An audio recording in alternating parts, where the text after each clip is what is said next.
one other language than English. All right, any questions? All right, so let's take a quick tour at one of the templates before we can then introduce some things like storage. Among the options here are going to be these. So when you want to actually read data into an application that's shipped with it, or you want to write data into an application because the user generated some high scores or some preferences or the like, you have a whole bunch of options in iOS. These are just some of them. So you have property lists, and a property list is really just what? It's just an XML file. It's standardized XML so that in Xcode you can actually see it with the little WYSIWYG editor. You have NS defaults, which some of you might have started playing with. NS defaults is essentially an NS dictionary object that is a hash map or an associative array, call it whatever you'd like, that you get by default with an iOS application that allows you to store fairly small settings, like the number of letters in the words for evil hangman, or the number of guesses you want to allow the user, or whether or not evil is on or off. So some basic default settings that you might want the user to change. You get this prefabbed class that allows you to do that very easily. You also have SQLite. So what was SQLite, if you're familiar from past experience? Yeah.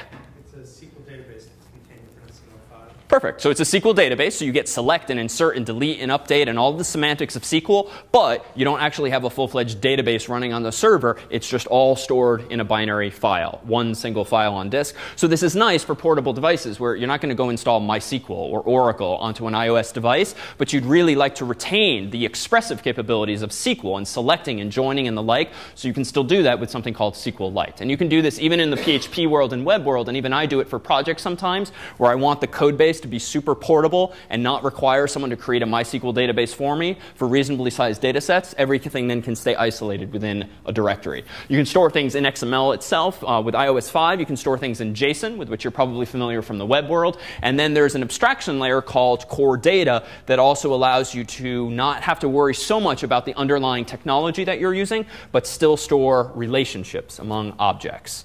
So a quick tour of a very common design pattern in iOS apps. So thus far, we've only looked in any detail at the utility application and single view. Now it's time for master detail. And the code here is going to be a little more complex, but the paradigms we'll see are going to be the same as those we've seen before. So in a master detail application, when you run it outside of out of the box, you get this, which sort of looks like a canonical iOS application, which you can't really see it on the screen here, but there are little horizontal lines there that represent rows in a table that if you click and drag, I am the only one that can see that something's moving here. This just looks like white on the projector. But if there were actually things in here, I could click edit, and then all of a sudden I could start deleting what are emails, for instance, on an iPhone, or text messages or whatever. So this is a table view in iOS speak. So how do we go about coming up with a view? Can I zoom in and then you see the lines? OK, there's slight little lines there. So the goal is to make this big white interface and actually put stuff in it. So let's take a quick look here. You start off looking at an application, whether it's your partner's code or some template or some project off the web. How do you start to wrap your mind around how it works?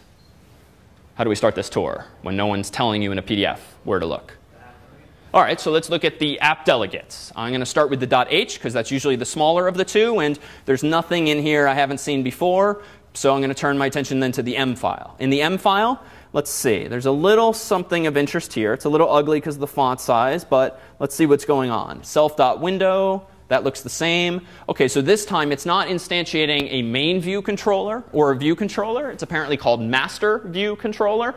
And this is instantiated, it looks like, the same as before. But this is interesting, navigation controller. So it turns out that this class here is actually implementing, let's see, master view controller. So notice that the master view controller object is not inheriting from UI view controller, but from UI table view controller. So again, this has to do with OOP. So there is UI view controller, which is the thing we've been talking about for 2 weeks. But this is a more specialized version of a UI view controller that allows you to have tables so that when you click on one of those entries, everything slides to the left and you see more data. Click again, slides to the left, just like an email inbox or a lot of data-based applications. So this is apparently descending from this. So the app delegate is simply saying this is going to be the class that drives this whole application. All right, well, down here, it's all comments, comments, comments. So that's just the stub code that we're going to ignore. If I go into master view controller.m, it looks like now, oh my God, there's actually a lot of code here that seemingly needs to be understood. But let's not worry about that so much for now. Let's just focus on the method names. And we can kind of cheat here and look up in here. So in this file, we apparently have these methods defined. At the very top, we have init with nib name bundle. So init, any init method is essentially like the method that does the initialization of the object. So that happens to be inherited from a parent class. View did load, when does that get invoked? Silly question. When the view loaded, right? So after any nibs have been unserialized and the view has been loaded into RAM before the user sees it, that gets called in case you want to make some tweaks like we did with hello and hola. View did unload is the opposite. Should auto rotate to interface orientation, does what it says. Insert new object, that has to do in this case with just inserting a new row into this table. But now things get interesting down at the bottom. So under the bold-faced table view here, we apparently have all of the methods that are somehow involved in the display of tabular data with iOS. So let's actually take a look at this, but in the context of a concrete example where you can actually see the rows. So I'm going to go ahead and open up an example here in today's code called plist for property list. And let's take a look at what I actually included in this code. It's very simple, but it's based on a very similar model of that. So small.plist.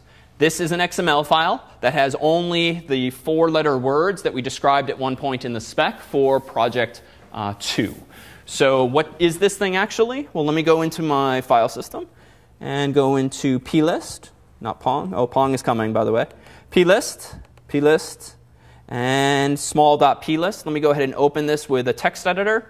So when we keep saying these things are XML, it literally is. So I just made that by hand with a text editor, storing those words in what's called an array element. And Xcode then simply depicts this for me in these little drag and drop interface like this. So small.plist contains these words. And my goal for this application is to make, wait for it, this. All right? I know.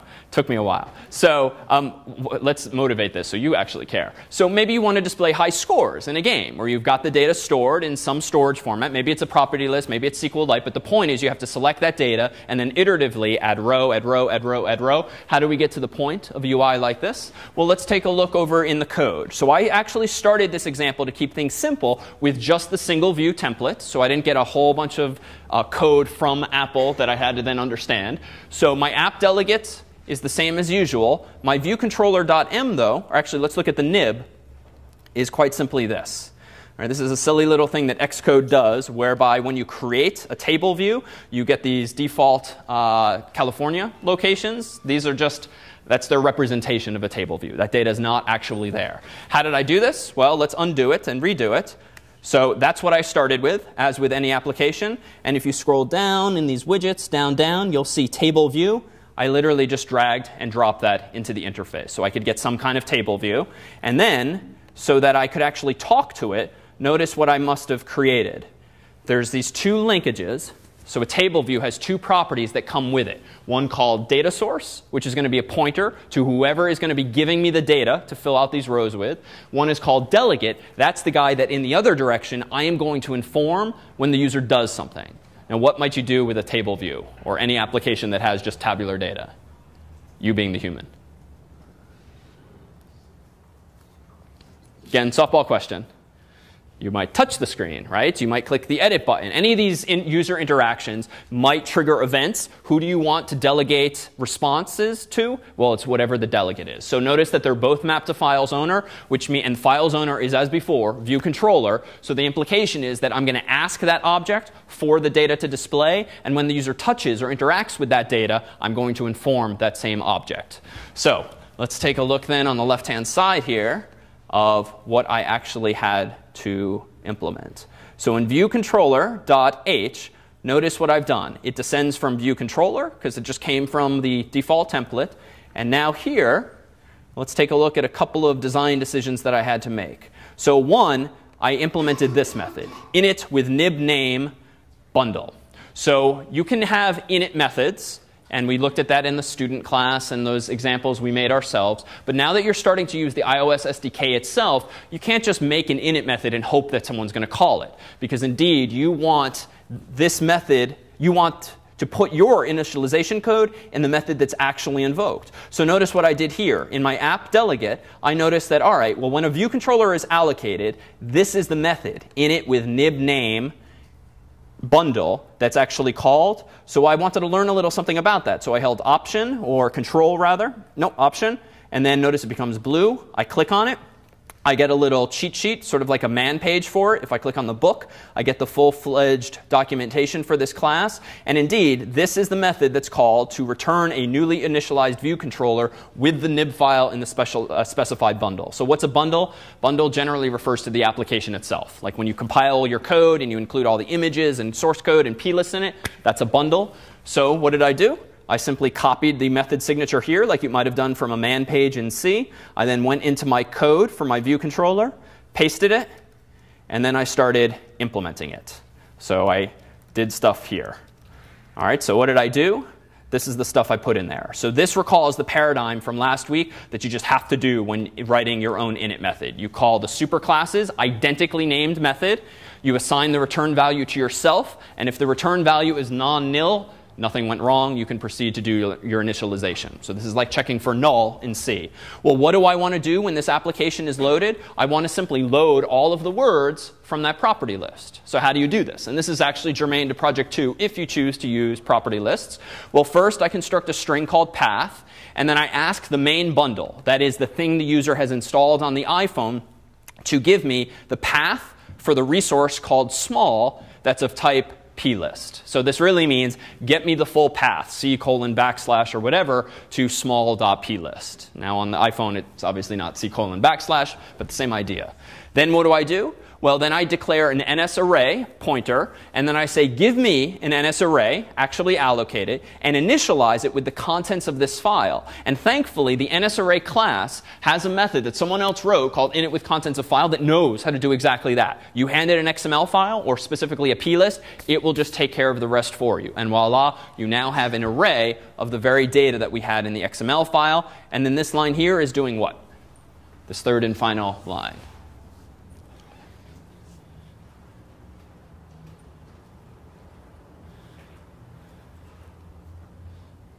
What's the point of this line? Yeah, in back. It's just basically taking your array that you've generated and sticking it in your somewhere where you can keep track of it. Perfect. So it's just taking this array that I declared locally with the words pointer, and I'm storing it inside of the object itself by way of the property. So self.words is apparently a property that I defined.